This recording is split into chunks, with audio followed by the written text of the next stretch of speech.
to me from Christianity, and I was surprised at the intersection of belief in the one God. The place of Mary, for example, in Islam was very interesting because I had been a Roman Catholic, and Mary is very important to Roman Catholics. And so it fascinated me to know that there is this religion which is perceived in the West as so very different, so exotic, so foreign, and yet so many of the basic beliefs of the religion are very similar to Christianity. The place of Jesus in Islam was very interesting to me.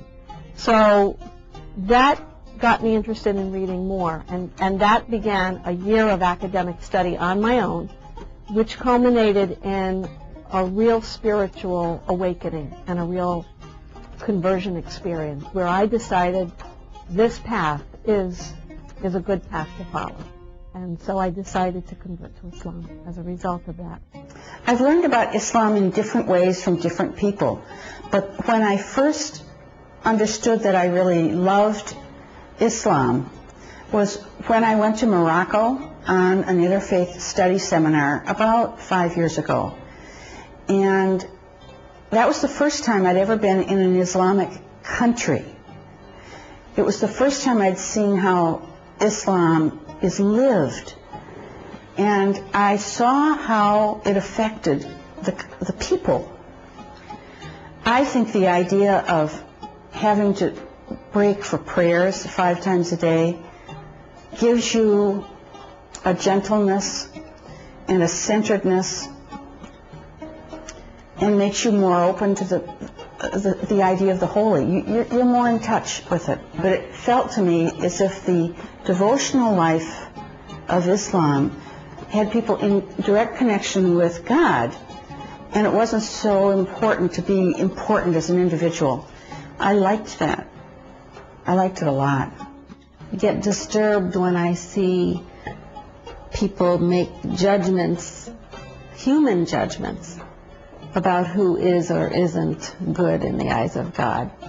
And one of the things I've come to appreciate about Islam is that only Allah decides, and that a person of good deed is likely to be seen quite positively by Allah, and it's not for other human beings to decide who enters paradise. The most significant and effective keyword of the dialogue process is representation, because people evaluate those with whom they interact by looking at the consistency of their behavior, attitude, and their words.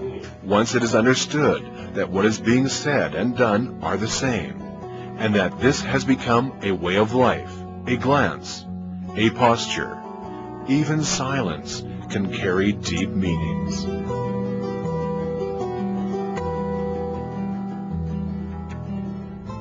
The way Muslims live is the first opening to dialogue. They have opportunities just on a daily basis to interact, in the street, in the seminary, in different conferences, first as human beings, one-to-one. And that's a really valuable way for people to learn that Muslims are not all one, Muslims are not all this or that, to break down the stereotypes.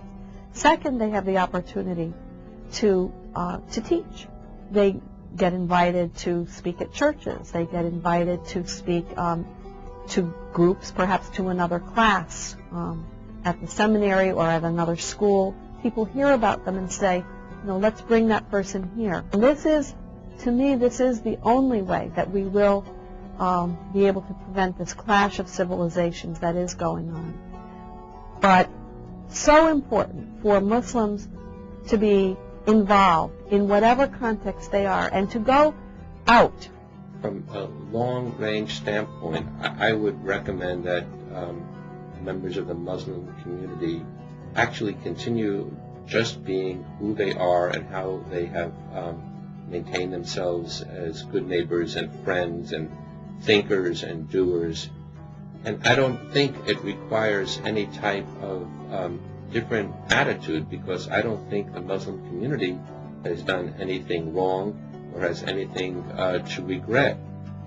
I think the Muslim religion is magnificent, and the Prophet Muhammad is such a fine example of how people should live. And I feel this is the time for the Muslim community to be resolute and not to change. Now, dialogue does not mean that you give up your own personality or your own qualities, because the Islamic personality is very clear. It is based on the notion, as I said, of generosity, compassion, mutual understanding, learning. First of all, we have a very difficult task in this country, because each of us represent Islam wherever we are, among workers at work or among students at school. We should give a good example of Islam and what Muslims are, because a lot of people, they have misconceptions and they don't have real knowledge about Islam, and we have a difficult task. I think Boston Dialogue Foundation is doing a good job. So I think that it's important for Muslims simply to present Islam, and we can do that very often, not even by what we teach or what we inform about, but rather by how we live. And I'd like to also say that even among Muslims, intra-Muslim have been, for me, very impressive models of Islam. And why? Because of the way that they live and the way that they practice Islam. What I see are very faithful Muslims, and yet very open and reasonable people who seem to be comfortable in a Western environment, because that's where I met them. I didn't meet them in an Eastern environment. I met them here, and do a very good job of living Islam and presenting Islam by example.